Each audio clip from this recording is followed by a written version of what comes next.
Genesis 1.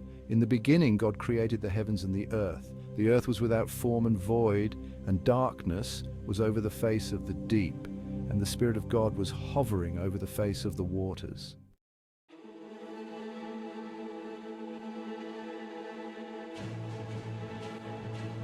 And God said, "Let there be light," and there was light. And God saw that the light was good. And God separated the light from the darkness. God called the light day, and the darkness he called night. And there was evening, and there was morning the first day.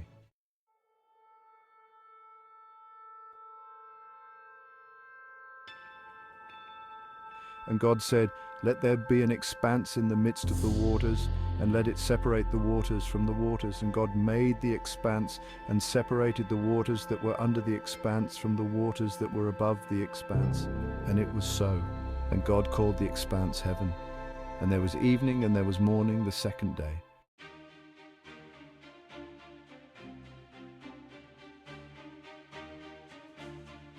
And God said, "Let the waters under the heavens be gathered together into one place, and let the dry land appear." And it was so.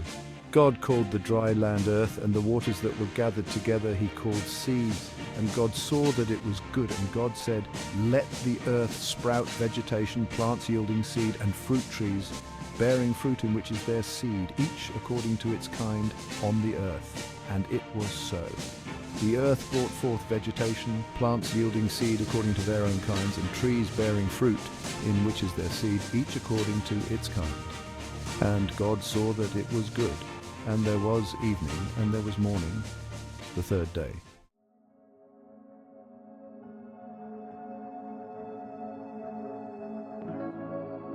And God said, "Let there be lights in the expanse of the heavens to separate the day from the night, and let them be for signs and for seasons and for days and years, and let them be lights in the expanse of the heavens to give light upon the earth." And it was so. And God made the two great lights, the greater light to rule the day, and the lesser light to rule the night, and the stars. And God set them in the expanse of the heavens to give light on the earth, to rule over the day and over the night, and to separate the light from the darkness. And God saw that it was good. And there was evening, and there was morning the fourth day.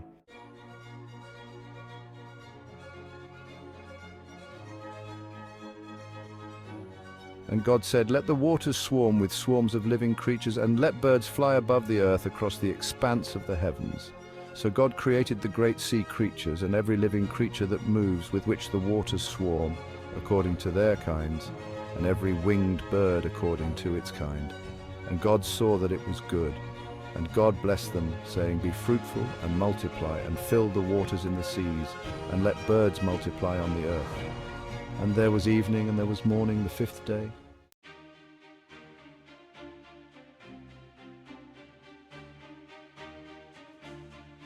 And God said, "Let the earth bring forth living creatures according to their kinds, livestock and creeping things and beasts of the earth according to their kinds." And it was so.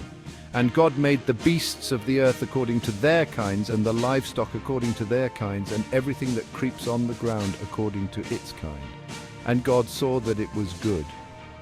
Then God said, "Let us make man in our image, after our likeness, and let them have dominion over the fish of the sea, and over the birds of the heavens, and over the livestock, and over all the earth, and over every creeping thing that creeps on the earth." So God created man in his own image. In the image of God he created him. Male and female he created them. And God blessed them. And God said to them, "Be fruitful and multiply, and fill the earth and subdue it, and have dominion over the fish of the sea, and over the birds of the heavens, and over every living thing that moves on the earth." And God said, "Behold, I have given you every plant yielding seed that is on the face of all the earth, and every tree with seed in its fruit. You shall have them for food. And to every beast of the earth, and to every bird of the heavens, and to everything that creeps on the earth, everything that has the breath of life, I have given every green plant for food." And it was so. And God saw everything that he had made, and behold, it was very good. And there was evening, and there was morning the sixth day.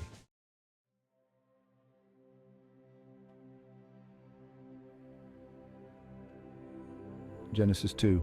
Thus the heavens and the earth were finished, and all the host of them. And on the seventh day God finished his work that he had done, and he rested on the seventh day from all his work that he had done.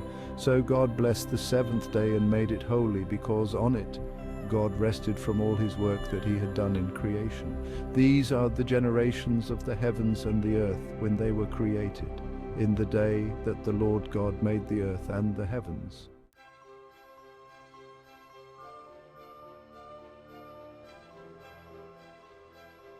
When no bush of the field was yet in the land, and no small plant of the field had yet sprung up, for the Lord God had not caused it to rain on the land, and there was no man to work the ground, and a mist was going up from the land, and was watering the whole face of the ground.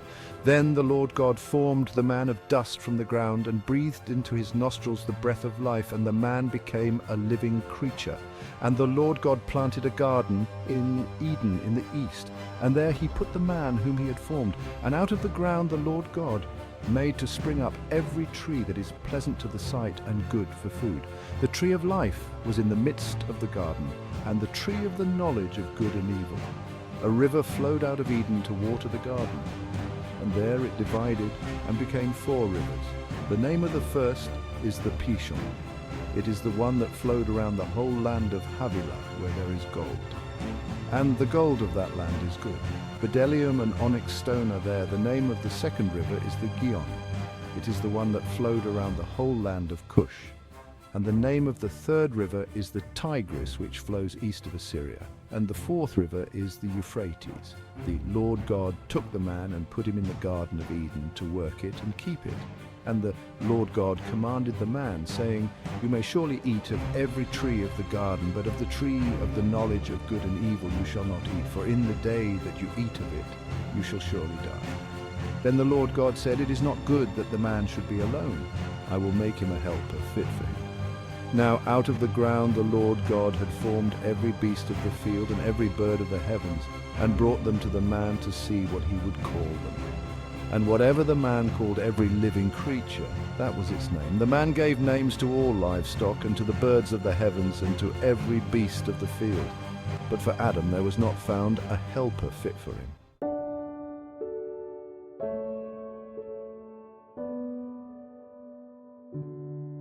So the Lord God caused a deep sleep to fall upon the man, and while he slept took one of his ribs and closed up its place with flesh. And the rib that the Lord God had taken from the man he made into a woman and brought her to the man. Then the man said, This at last is bone of my bones and flesh of my flesh. She shall be called woman, because she was taken out of man.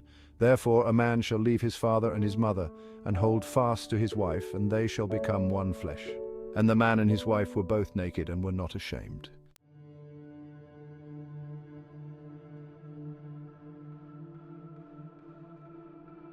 Genesis 3. Now the serpent was more crafty than any other beast of the field that the Lord God had made. He said to the woman, Did God actually say, You shall not eat of any tree in the garden?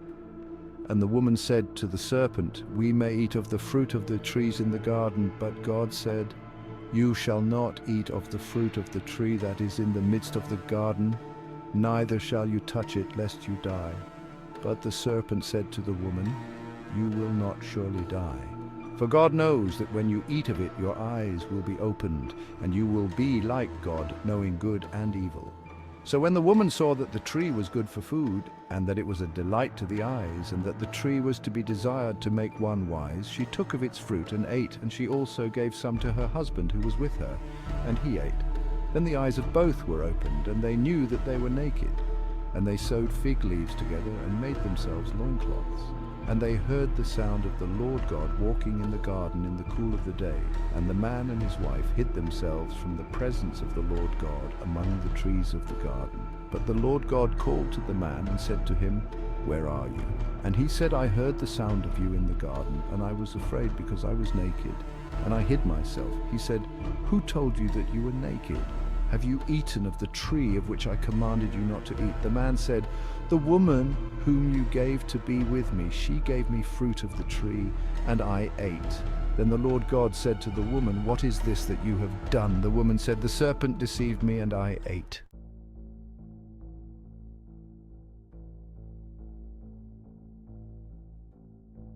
The Lord God said to the serpent, "Because you have done this, cursed are you above all livestock and above all beasts of the field. On your belly you shall go, and dust you shall eat all the days of your life. I will put enmity between you and the woman, and between your offspring and her offspring. He shall bruise your head, and you shall bruise his heel." To the woman he said, "I will surely multiply your pain in childbearing. In pain you shall bring forth children. Your desire shall be contrary to your husband, but he shall rule over you." And to Adam he said, "Because you have listened to the voice of your wife and have eaten of the tree of which I commanded you, you shall not eat of it. Cursed is the ground because of you. In pain you shall eat of it all the days of your life. Thorns and thistles it shall bring forth for you, and you shall eat the plants of the field. By the sweat of your face you shall eat bread till you return to the ground, for out of it you were taken, for you are dust, and to dust you shall return." The man called his wife's name Eve, because she was the mother of all living. And the Lord God made for Adam and for his wife garments of skins and clothed them. Then the Lord God said, "Behold, the man has become like one of us in knowing good and evil. Now lest he reach out his hand and take also of the tree of life and eat and live forever." Therefore the Lord God sent him out from the Garden of Eden to work the ground from which he was taken. He drove out the man, and at the east of the Garden of Eden he placed the cherubim and a flaming sword that turned every way to guard the way to the tree of life.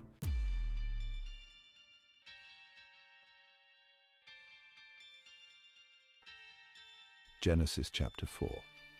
Now Adam knew Eve, his wife, and she conceived and bore Cain, saying, "I have gotten a man with the help of the Lord." And again she bore his brother Abel. Now Abel was a keeper of sheep, and Cain a worker of the ground. In the course of time Cain brought to the Lord an offering of the fruit of the ground, and Abel also brought of the firstborn of his flock and of their fat portions. And the Lord had regard for Abel and his offering, but for Cain and his offering he had no regard. So Cain was very angry, and his face fell. The Lord said to Cain, "Why are you angry, and why has your face fallen? If you do well, will you not be accepted? And if you do not do well, sin is crouching at the door.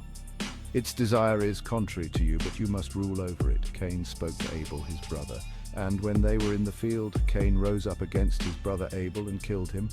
Then the Lord said to Cain, "Where is Abel your brother?" He said, "I do not know. Am I my brother's keeper?" And the Lord said, "What have you done?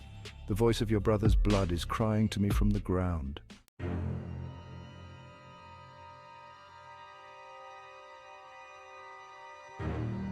And now you are cursed from the ground, which has opened its mouth to receive your brother's blood from your hand. When you work the ground, it shall no longer yield to you its strength. You shall be a fugitive and a wanderer on the earth. Cain said to the Lord, "My punishment is greater than I can bear. Behold, you have driven me today away from the ground, and from your face I shall be hidden. I shall be a fugitive and a wanderer on the earth, and whoever finds me will kill me." Then the Lord said to him, "Not so. If anyone kills Cain, vengeance shall be taken on him sevenfold." And the Lord put a mark on Cain, lest any who found him should attack him.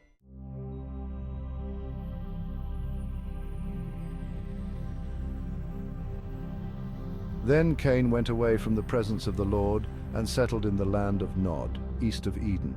Cain knew his wife, and she conceived and bore Enoch.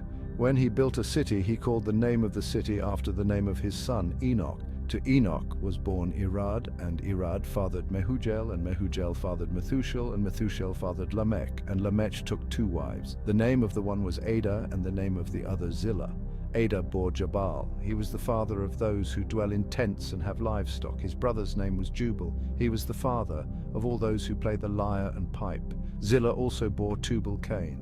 He was the forger of all instruments of bronze and iron. The sister of Tubal-Cain was Naamah. Lamech said to his wives Adah and Zillah, "Hear my voice, you wives of Lamech, listen to what I say. I have killed a man for wounding me, a young man for striking me. If Cain's revenge is sevenfold, then Lamech's is 77-fold.